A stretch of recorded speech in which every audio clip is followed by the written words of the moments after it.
Fernando. Tudo tranquilinho? Olá, Tá bem, Peraí, Marcelo. Primeira reunião que você participou, a sua câmera caía, você ficava de cabeça para baixo. Pois é uma aprendizagem. É aprendizagem, olha aí. A gente aprende assim, Eu errando. estou na reunião certa, Fernando? Ô, Kinka, Sim, não começamos ainda não, gente. Assim, É que eu tenho várias reuniões hoje, é por isso que eu quero saber se eu estou na certa. Carlos Augusto! Você é forte, hein, cara? O headset é esse, Kinka? Quero ver se a chapa vai ganhar o... Bom, ganhei uma ontem. Boa tarde. Ganhei uma ontem também. Ganhei uma ontem.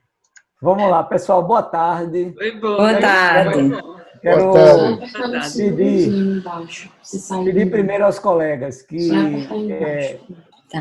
fechem os seus microfones enquanto a gente... Vou passar a palavra para Marcelo já, antes de... Só um minutinho, pedir para vocês... Isso. Feche os microfones. Ainda tem colegas entrando. Fecha a câmera também, ou? Não. Pode deixar a câmera aberta. Não tem nenhum problema. Eu só estou me vendo, que diabo de saco. Eu vou fechar o microfone, eu estou só me vendo. Então você faz o seguinte: você está no computador ou está no celular? Computador. Você vai lá em cima, onde tem uns pontinhos, onde tem Speak View. Você clica ali, aí você muda o formato. Você muda o formato para mosaico. Onde tem uns quadradozinhos pequenininhos lá em cima, do lado direito. Clica ali tem uns quadradozinhos pequenininhos, clica nele que vai ficar no formato mosaico. Todo mundo na tela. Isso. Conseguiu? Pronto. Gente, boa tarde.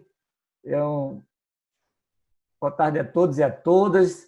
Essa é uma reunião do GT Carreira, do sindicato. É um GT que nós temos já há um tempo dentro do sindicato, pelo menos há uns 10 anos, que eu tenho memória. Quando eu cheguei aqui na DUF, foi o primeiro GT de contato que eu tive com o sindicato. As primeiras reuniões que eu participei foi no GT Carreira. Depois eu cheguei até a coordenar esse GT.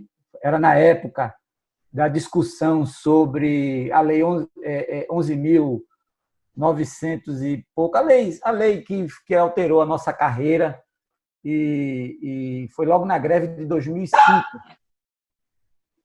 Então, esse GT teve um papel muito grande de discussão, debate aqui na UFPB, mas nacionalmente também. Teve um papel fundamental de discussão sobre as leis de carreira nossa, né? Que depois foi alterada novamente em 2008, com a história. Primeiro foi criado, ali em 2005, foi criado o associado. E em 2008 foi incorporado a carreira de professor, aproximado, né? A carreira de professor EBTT, junto com a carreira de professor do ensino superior. E mais na frente, se eu não me engano, acho que 2011, o professor titular deixou de ser uma carreira e foi incorporado na mesma carreira. Então, a gente tem uma experiência grande no sentido de nacionalmente, inclusive, de debate nesse GT. E nas questões funcionais mesmo, eu me lembro, na gestão de Marcelo, que está aqui, Marcelo Sitkovski, teve um papel também muito importante na discussão sobre a resolução sobre os encargos docentes, que essa resolução 58 de 2012, em que a gente teve um papel fundamental para compreender que o trabalho docente não era só, único, exclusivamente, ou a gestão, ou o ensino, ou como estava sendo apresentado naquele momento, né? e Marcelo teve uma participação decisiva pelo sindicato, o GT também, né? De tal forma que, desde a gestão anterior, Marcelo era o coordenador desse GT. Esse ano a gente tinha vários planos para reunir esse GT ao longo do ano. Tinha um projeto que a gente tinha feito na coordenação. A gente estava fazendo no início do ano, em fevereiro, a gente fez um planejamento da gestão que foi completamente quebrado em março por conta da pandemia, e a gente teve que se reinventar, né? O formato digital e tudo. Bom, acontece que a gente tem um problema... Na reunião do sindicato. Botar a imagem dele.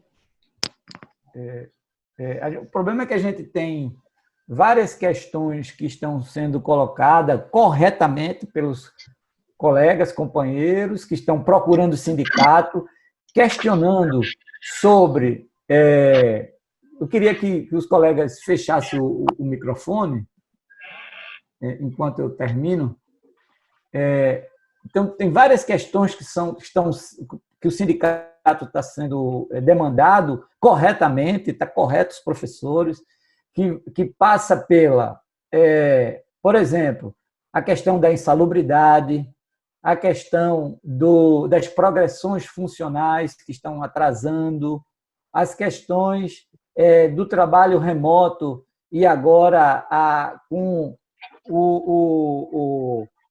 as falas, né, da Procuradoria da Universidade e também de alguns chefes de departamento e da própria entendimento que alguns colegas estão tendo de que a resolução que foi aprovada não garantem as nossas ascensões funcionais quando chegar nos tempos dela. Então, nesse sentido, discutindo com o companheiro Marcelo,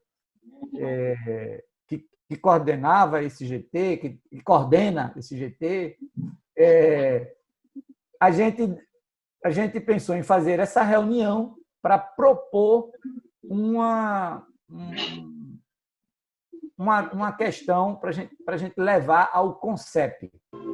Aí eu vou passar para Marcelo, ele dá as boas-vindas e aí ele faz as considerações dele. Marcelo. Boa tarde, colegas, professoras, professores. É bom ver vocês. Estou vendo aqui vários rostos familiares, conhecidos do dia a dia. Outros não é possível a gente ver porque estão com a câmera fechada, mas razoável. Nem todo mundo tem condições de permanecer, a conexão, tudo que a gente já conhece.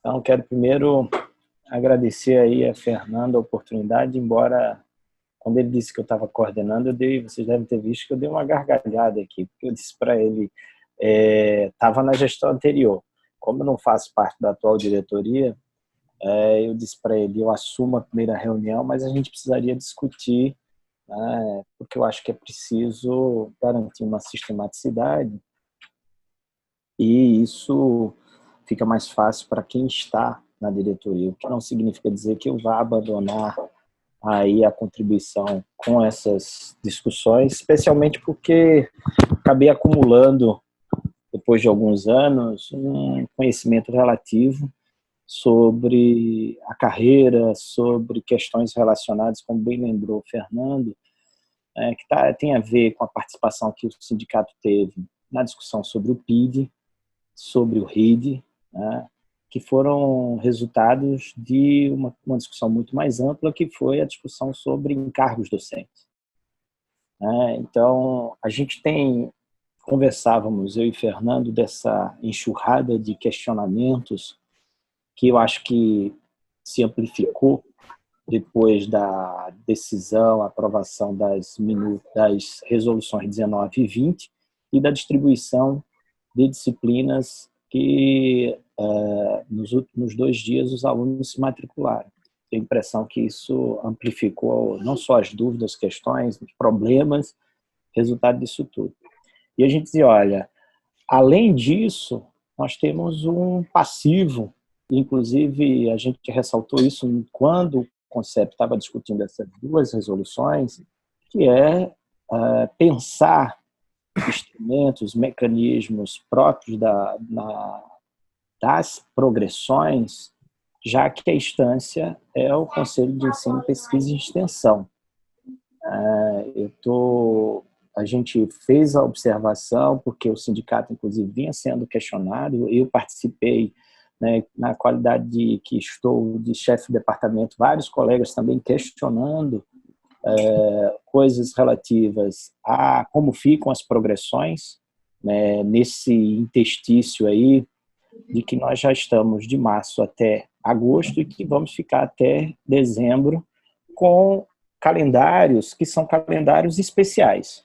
Eles podem ser chamados como a gente quiser, mas são calendários resultado de algo que não foi um desejo nosso, né? Foi uma imposição posta pela própria realidade, e essa imposição da realidade, que é resultado aí uma imposição da própria natureza, mas que tem aspectos sociais profundos.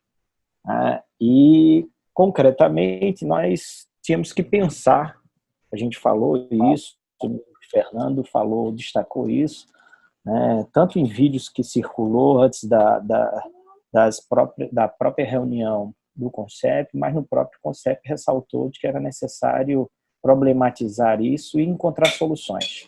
Não era naquelas 2 minutos.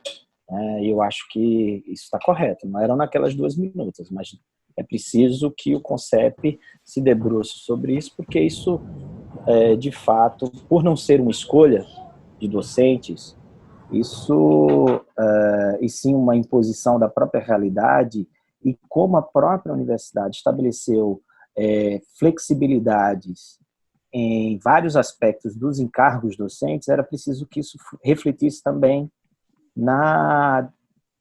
nos processos, na verdade, de progressão na nossa carreira. Vejam, eu estou pensando aqui, se vocês toparem, mas eu queria muito ouvir vocês antes, no sentido de que, se tem acordo, estava programado para fazer uma fala, né, tentando apresentar alguns elementos mais gerais. Eu até falei para Fernando, seria interessante a gente gravar e depois os meninos da comunicação, se acharem, se todo mundo concordar, é conveniente, disponibilizar para os demais colegas que eventualmente não estão podendo participar agora. Porque a ideia é falar um pouco sobre algumas questões relacionadas à progressão, inclusive, eu não posso responder por que está tendo atraso, mas tem questões que estão relacionadas à nossa carreira, às nossas progressões, que dizem respeito ao tempo da pandemia, e outras questões que vão sendo acumuladas, que o tempo todo chega ao sindicato.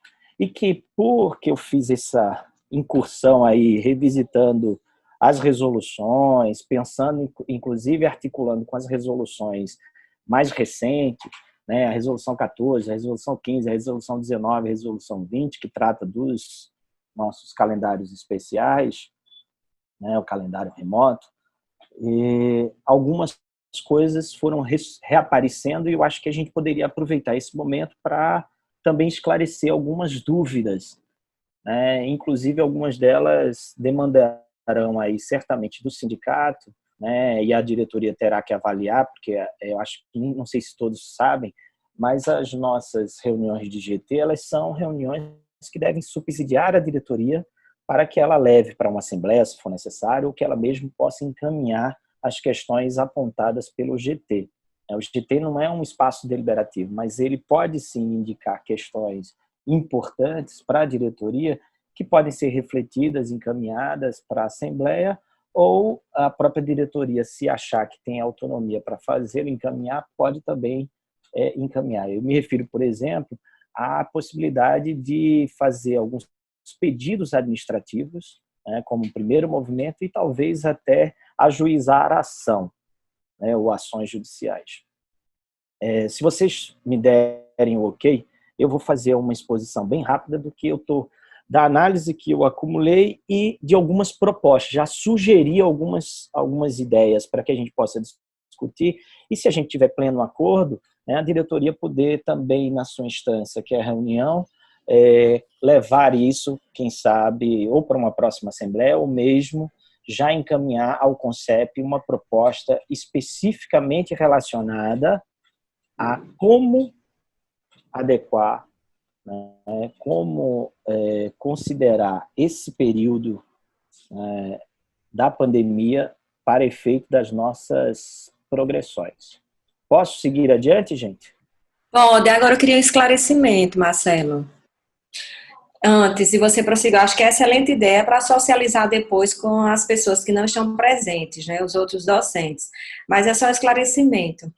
Com relação ao que virá, semestre 2020.1, ou quando você fala em semestre remoto, é o semestre que passou, 2019.42 também.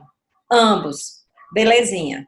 Perfeito. Eu concordo plenamente com o que você sugeriu. Então, eu vou tentar ser breve aqui. Fernando, ou demais colegas da diretoria, pedir o apoio de vocês para me marcar, assim, quando der 15 minutos, me avisar, porque aí eu me organizo para ir concluindo a exposição. Se é que eu vou usar isso tudo. Mas só para que alguém possa me ajudar e dizer assim, olha, Marcelo, já deu 15 minutos, está falando demais. Vamos lá. Bem, então, como eu disse, a pauta especificamente está relacionada à discussão das como ficam as progressões, né, durante esse período de pandemia. Eu acho que a primeira questão que a gente tem que chamar a atenção não é aqueles que estão completando ou que deram entrada nos seus pedidos de progressão, seja da passagem, seja progressão horizontal ou vertical. Nós estamos nos referindo especificamente, nessa discussão hoje, a como ficará a contabilização da nossa pontuação durante esses meses, porque esses meses farão parte do interstício de todos nós. Sejam aqueles que estão concluindo agora, que já podem ter dado entrada, ou sejam aqueles que irão concluir, sei lá, daqui a 1 ano, 2, porque está reiniciando. Eu mesmo fiz uma progressão para associado 2 logo no início da pandemia. Então, neste momento, começa a contabilizar os 24 meses. E veja, eu acho... Então, para ficar muito claro, o objeto da nossa discussão, embora a gente possa alargar isso, é pensar como é que ficam as progressões, a pontuação relacionadas a esse período. E por que refletir sobre isso? Porque a própria instituição, quando aprovou resoluções que altera a distribuição de encargos docentes, e ela altera sim, porque ela autoriza uma distribuição menor do que é praticada nos períodos presenciais. Então, ela fez isso nas resoluções que aprovaram tanto a distribuição, os encargos e o próprio funcionamento do calendário, que foi o primeiro calendário remoto, o calendário remoto suplementar, como também o fez mais recentemente, quando, através do CONCEP, da decisão que aprovou as 2 resoluções, a 19 e 20. A instituição reconheceu que era possível distribuir um número de disciplinas ou de atividades curriculares menor do que é feito corriqueiramente, na normalidade, chamemos assim, e também estabeleceu algumas mudanças. Por exemplo, deixou consignado nesta última a ideia de que para cada hora de trabalho de ensino é possível considerar, para cada hora aula, é possível considerar até 4 horas de preparo. E isso foi fruto de uma discussão que acabou sendo reconhecido pelo CONCEP, que é a instância para isso, de que o preparo de aula nesta modalidade, nesse formato, que é o formato remoto, ele exige mais tempo do que o modelo presencial. Então, isso já está reconhecido pela instituição.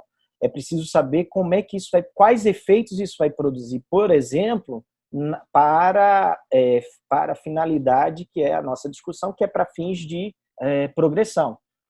Então, essa é também uma introdução que foi feita em razão dessas resoluções que foram aprovadas, tanto para o primeiro calendário remoto, como agora para esse segundo calendário remoto, que é 2020.1.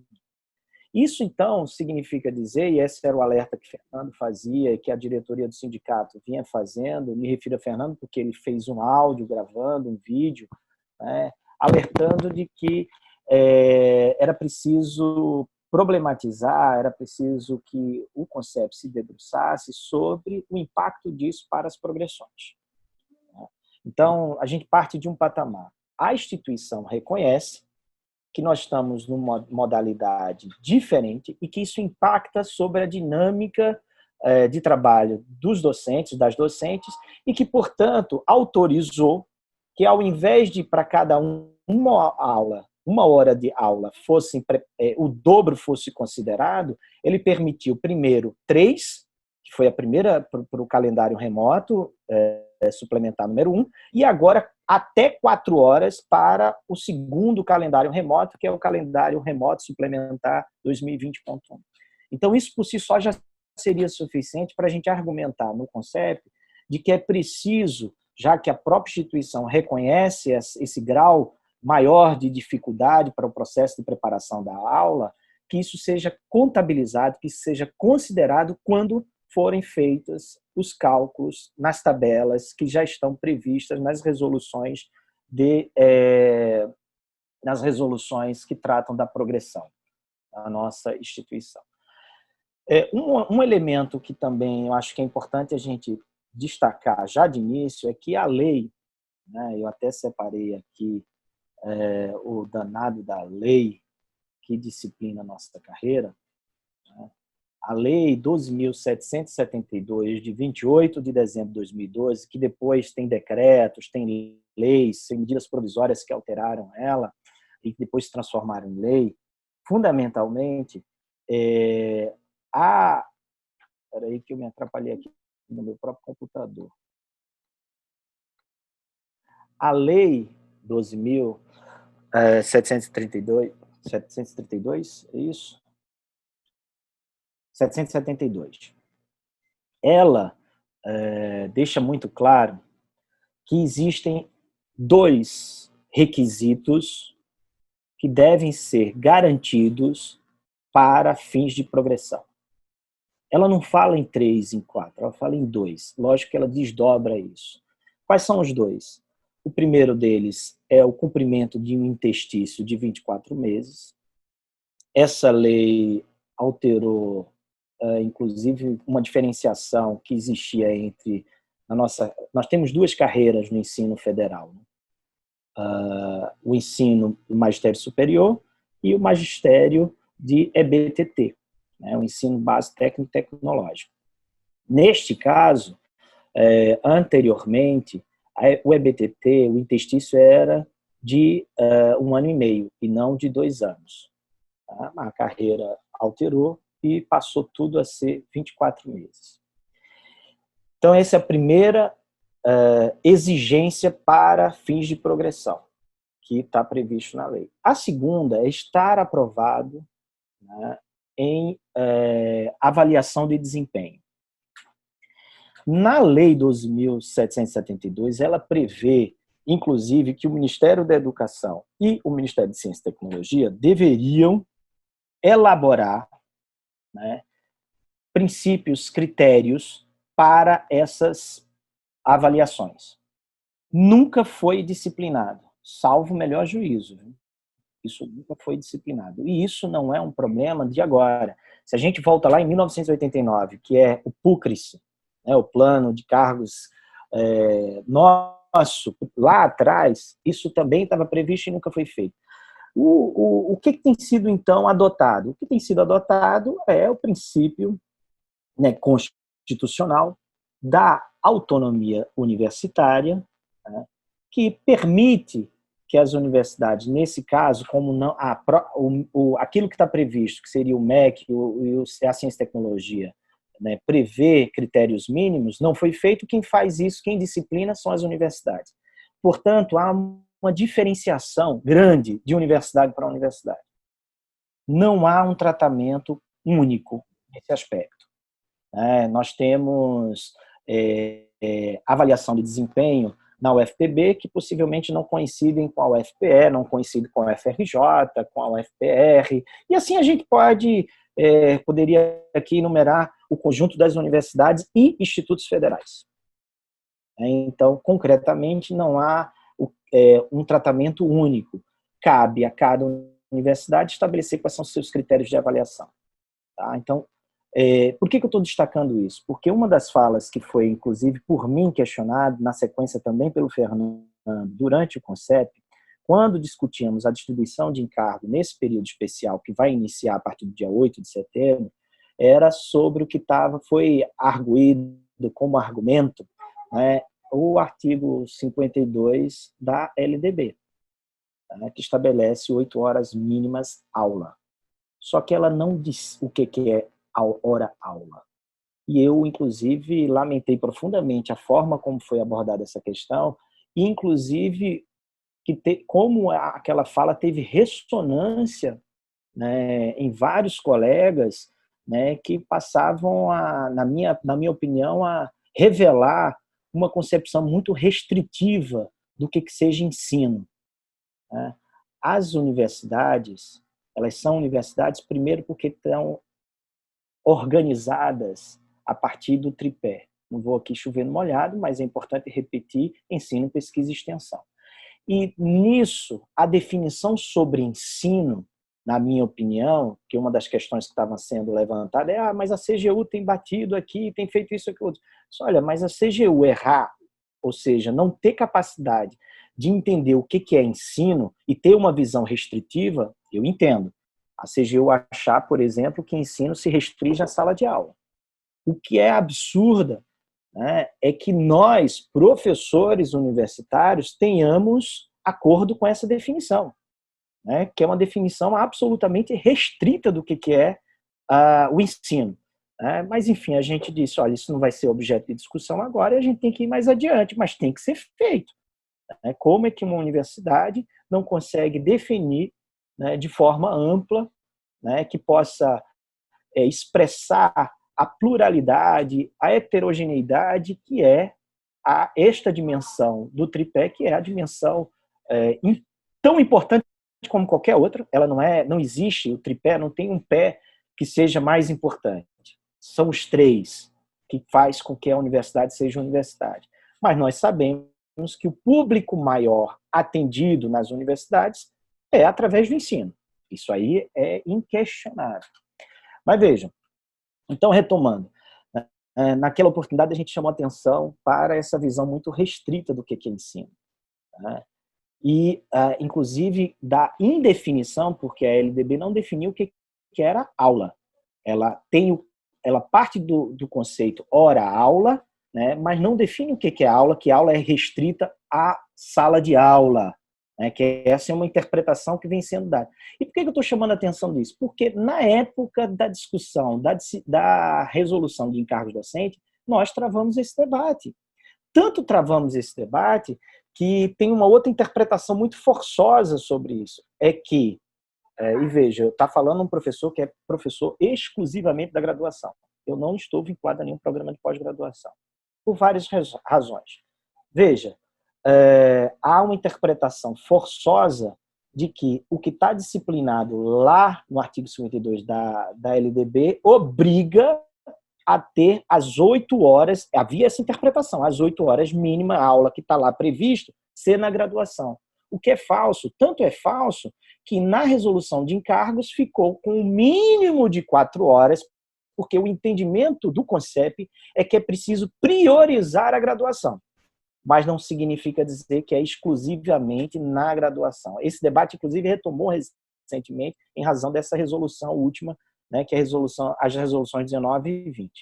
Mas vejam, a própria resolução de encargos em vigor na nossa universidade permite que sejam 4 horas mínima na graduação, mais 4 horas mínima, somando aí as 8 que a LDB prevê, em graduação e pós-graduação. Por que eu estou chamando a atenção disso? Porque também tem nos relatos de colegas em que, neste momento, foi argumentado que eles teriam que ter disciplina de todo custo na graduação. Não. A prioridade não quer dizer exclusividade, são conceitos diferentes e a gente precisa refletir sobre isso também. Então, vejam, limpando esse meio de campo que está lá na lei, não é invenção, não é interpretação, não se trata de hermenêutica jurídica, está lá. Né? Duas coisas. Primeiro, os critérios para progredir são cumprimento do interstício e avaliação de desempenho. Segundo, a definição da LDB, quando fala de 8 horas aula, no mínimo 8 horas aula, né, ela não estabelece que tem que ser na graduação ou na pós-graduação. Ela diz 8 horas aula. E como a universidade é feita por ensino, pesquisa e extensão, por graduação e pós-graduação, é permitido que possa ser nisso. Mas a nossa resolução de encargos docentes, que, na minha opinião, fez isso de forma acertada, estabelece que, no mínimo, 4 horas devem ser na graduação. Porque foi entendido que o maior número de pessoas, de serviços atendidos, o que tem maior peso no ensino é a graduação, não por ser mais importante, é porque, numericamente, nós atendemos mais pessoas no âmbito da graduação. E, portanto, esse mínimo ficou lá consignado 4 horas mínimo. Tá? Beleza. Qual o outro patamar que é importante? São aí que tem mais a ver com as nossas resoluções de progressão.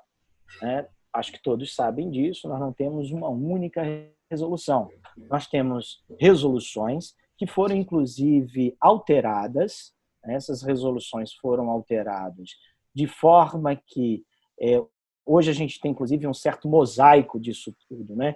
Mas é possível acessar textos, né, estão disponíveis nos sites dos centros, da própria SODES, que tem isso consolidado. Né? Mas nós temos a Resolução 37 de 1999, que trata da progressão funcional. Ela, para os seus efeitos, são até a progressão de adjunto 4. Tá? A Resolução 06 de 2001 alterou alguns aspectos da 37 e há uma tabela de pontuação para a progressão funcional até adjunto 4, que está disponível e que é importante ser conhecido. E que tenho certeza que a maioria de nós conhece. Né? A outra resolução que trata de progressão é a Resolução 54 de 2006, que também foi alterada em 2008 através da Resolução CONCEP 14 de 2008. E tem a resolução específica para professor titular. Veja, esses são os nossos instrumentos hoje existentes. Tá? Eu, então, fui recebendo e trocando essas ideias com o Fernando, fui tentando refletir o que era possível, considerando, como eu já abordei, o reconhecimento institucional de que esse calendário especial impõe uma alteração na nossa dinâmica de trabalho, especificamente para as atividades de ensino, mas ela também altera atividades de pesquisa, ela altera atividades de extensão, isso é notório, todos nós sabemos. Né? Mas já há um reconhecimento no CONCEP, por conta do que foi aprovado nessas resoluções que disciplinaram tanto a distribuição de encargos como o funcionamento desses calendários, de que o processo de trabalho dos docentes, na elaboração das suas aulas, há um grau maior de exigência e permite, primeiro, até 3 horas e agora até 4 horas. Então, o reconhecimento disso, como eu falei anteriormente, já impacta ou deveria impactar diretamente na distribuição da pontuação, né, dessas resoluções. Eu não vou aqui destrinchar as diferenças entre a resolução 3799 e a 54, que fala 54/2006, que especificamente trata do grau da nossa carreira, que são os professores associados, né? Porque, na maioria dos casos, do que eu acho que é importante ser alterado, né, como uma forma de adequar as resoluções à realidade, porque não é a realidade que tem que se adequar à resolução, é o contrário. A resolução deve adequar-se à realidade. A realidade foi alterada inclusive, não por nossas opções, mas pela própria condição da pandemia. Então, é preciso fazer digamos assim, um efeito transitório, na minha opinião tem que ser assim, embora eu considere que estas resoluções precisam ser atualizadas. Por que elas precisam ser atualizadas? Porque os encargos docentes, que foi a resolução que nós participamos da elaboração, ela também ampliou seu significado. Ela considera aspectos, embora isso não reflita no preenchimento do PID, mas ela considera questões que antes estavam invisíveis e que permanecem invisíveis no preenchimento do PID. Tá? São ações, atos, atividades próprias da nossa carreira docente, que envolvem ensino, pesquisa e extensão, que antes não estavam previstas e que precisam ser incorporadas, porque o próprio processo se altera em razão do desenvolvimento mesmo, né, da nossa carreira. Então, por si só, eu considero, mas não acho que deva ser feito isso agora, que as resoluções para efeitos de progressão precisam ser alteradas, atualizadas. Tá? Mas vejam, eu vou me ater, mesmo dito isso, eu vou me ater especificamente àquilo que eu acho que deve ser feito uma adaptação provisória, temporária. Marcelo, Oi. Marcelo, você acha que vai mais quantos minutos nessa tua fala? Que nós temos 4 colegas inscritos. 5 minutos. Tá ok, beleza. 5 minutos, porque são questões simples. Tranquilo. Vejam só, em todas as resoluções há cálculos que são feitos, parâmetros que são utilizados para fazer esses cálculos. E vejam só, eu quero chamar a atenção para vocês que as diferenças entre elas têm muito a ver com o saldo desses pontos. Na carreira, no estágio da carreira professor associado, é exigido um mínimo de pontuação de 350 pontos, no interstício inteiro, 24 meses. Mas tem outras exigências, né, que é, inclusive, a obrigatoriedade de publicação. Tá? Tranquilo. Eu acho que isso não deve ser flexibilizado. Mas na forma de cálculo para atingir os 350, deve ser flexibilizado. E eu vou sinalizar o porquê. A mesma coisa, né, quando a gente pega a resolução 37, mesmo com as modificações, né, que é entre assistente e adjunto, né, também tem parâmetros que são considerados para finalidade de cálculo, que é uma pontuação mínima exigida para avaliação de desempenho ser considerado satisfatório, que também, na minha opinião, devem sofrer algumas adaptações. Eu consegui rastrear, inclusive, onde, que parágrafo deve, pelo menos, ser feito isso, mas eu quero fazer primeiro a exposição no sentido de quais são esses princípios que deveriam orientar essa nossa solicitação ao CONCEP. São 2 apenas, não são mais do que isso, talvez um terceiro. A primeira coisa é, em todas as tabelas de pontuação, se vocês observarem, tanto especialmente na 37,99, mas também isso existe na de associado, existe um quanto máximo de pontuação para determinadas atividades. Atividade de ensino pode, no máximo, computar tantos pontos. Atividade de outras atividades pode, no máximo, isso, não pode aquilo. Isso se desdobra, inclusive, nas tabelas, em alguns elementos. Olha, publicação só pode no máximo tantos pontos, embora eu tenha 200 publicações, mas só pode considerar tanto.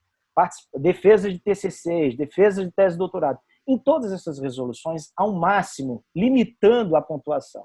Então, eu acho que a primeira coisa que a gente deve considerar para uma discussão é quebrar esses limites. Né? Quebrar esses limites, na minha opinião, isso deveria ter efeitos para frente também. Mas, nesse momento, o nosso pedido é vamos concentrar sobre esse momento. Neste momento, quebrar esses limites e deixar que não haja limite nessa pontuação. 2, quando, eu já me referi a isso, quando o CONCEP, então, autorizou que o preparo possa ser considerado de forma diferente, então isso também deve ter efeitos na progressão. Ou seja, não pode ser desconsiderado que a atual dinâmica exige mais tempo do docente, e esse mais tempo é trabalho, não é não trabalho. E, em sendo trabalho, devem ter efeitos para a finalidade de progressão. Então, esse é um outro princípio que eu acho que é importante, que é flexibilizar, né, permitir que seja contabilizado, ou não só o dobro, mas mais 3 ou mais 4 horas para a preparação, e isso ter efeito na pontuação. Então, concretamente, tem duas questões. Os efeitos dessa autorização, que já foi dado pelo CONCEP, né, que afeta a nossa dinâmica de trabalho, e outro é a flexibilização, tirando os limites da pontuação da produção intelectual, das atividades de pesquisa e das outras atividades. Há um outro elemento, né, embora eu sempre faço falas críticas a isso, né, e fiz isso por diversas vezes, né, as atividades administrativas são atividades meio e não atividade fim. Mas eu não estou advogando em causa própria. Estou há 2 meses como na condição de chefe de departamento. Mas quero dizer para vocês que não só os chefes de departamento, coordenadores de cursos, assessores, diretores, pró-reitores, a própria reitora, foi impactada de forma em que a nossa dinâmica de trabalho ampliou-se largamente. Mas cada um de nós deve estar participando. Tem períodos, inclusive, né, no intervalo, por exemplo, agora, de reuniões sequenciadas. Né? Começa de manhã, para o almoço, já tem outra de tarde, já tem outra à noite. E todas elas relacionadas às nossas atribuições de ensino, e pesquisa e extensão. E o planejamento, as atividades de planejamento, as comissões em funcionamento nos nossos departamentos, nos colegiados de curso, tudo isso teve a sua dinâmica amplificada. Portanto, considero também que é importante flexibilizar, né, e colocar, porque, veja, flexibilizar essa pontuação, por quê? Porque na resolução de associado há um limite dessa pontuação, que é considerar por ano e não por semestre, como é na resolução 37 de 99, que trata dos professores entre assistente e adjunto. Então, essas são, rapidamente, as 3, eu diria assim, o conjunto de propostas. Eu destrinchei isso olhando na tabela, o que eu acho que deve ser alterado. Só para vocês terem uma ideia, em TCCs, estágios, práticas jurídicas ou práticas terapêuticas, e encerro com isso, Fernando, tem lá que para cada hora, para cada crédito do aluno, 25% será considerado para o professor. Na minha opinião, nesta conjuntura, não deveria ser 25%. Orientar estágio, TCC, prática jurídica, prática terapêutica ou qualquer coisa correlata, neste momento, sobre esta mediação, que é a do computador, né, no ensino remoto, na minha opinião, isso poderia ser ampliado e, ao invés de 25%, contar 50%. Veja, o que vai ser contabilizado? Vai ser só contabilizado durante a pandemia, nos meses em que durar a pandemia. São essas algumas observações, gente. A última, que é a cereja no bolo, Fernando, é que, ao reler a lei, eu me deparei com uma coisa. Quem que está autorizando a gente projetar? Eu posso projetar, não? Pode. É Maurício? Não, o anfitrião tem que liberar. Maurício? O anfitrião tem que liberar. Eu queria mostrar a cereja no bolo para vocês, porque tem efeitos para o sindicato, e isso vai dar uma trabalheira danada para vocês, viu, Fernando? Mas eu queria ver o bolo todo. Não, mas esse daí é a cereja. Maurício, você está aí? Deixa eu ver. Ele deve estar... Maurício? Marcelo, agora, vamos fazer o seguinte. Vamos fazer assim, vamos abrir inscrições. Eu vou ler para vocês o que é. Na 12.772, que é a lei da nossa carreira, no artigo 13A. O artigo 13A foi uma inclusão da Lei 13.325 de 2016. E ela diz o seguinte: o efeito financeiro da progressão e da promoção, a que se refere o caput do artigo 12, ocorrerá a partir da data em que o docente cumpriu o interstício e os requisitos estabelecidos em lei para o desenvolvimento na carreira. Quais são os requisitos estabelecidos em lei? aprovação, tempo de 24 meses e aprovação de desempenho. O que é o achado aqui, que é a cereja do bolo? É que os efeitos financeiros, ao contrário do que vem sendo praticado, sustentado numa instrução normativa, né, tem causado prejuízos financeiros, e instrução normativa não é superior à lei, da mesma forma, decreto não é superior à lei, e tem causado prejuízos financeiros. Então, era só isso, porque isso geralmente aparece. Eu me lembro que eu respondi isso várias vezes a colegas presencialmente no sindicato. Tenho uma saudade danada de encontrar vocês presencialmente. Era isso, Fernando, desculpa. Ok, Marcelo, obrigado.